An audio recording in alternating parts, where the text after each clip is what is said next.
Dear brothers and sisters, there's something deeply profound about the way that the Prophet Muhammad ﷺ used to speak about his circumstances. And many times there is a connection between how we speak about things and how we think about things.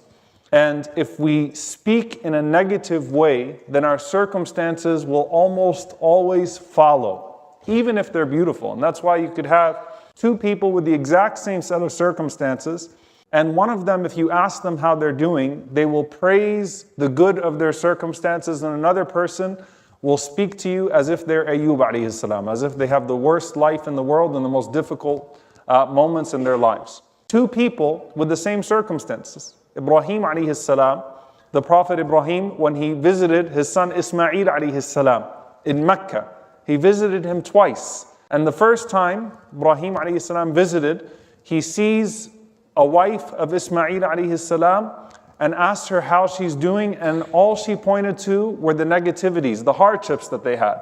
And then he comes back later on, and I'm paraphrasing the story, and finds that Ismail alayhi salam has married a more righteous woman in her place, asks about her circumstances, and she praises everything that they have, even though it is the exact same set of circumstances. So it's not about the circumstances, it was about how they were experiencing those circumstances and then speaking about those circumstances, and there is a connection between the two. So much so that Allah subhanahu wa ta'ala says, and we often kind of brush over this very quickly, وَأَمَّا بِنِعْمَةِ رَبِّكَ فَحَدِّثْ.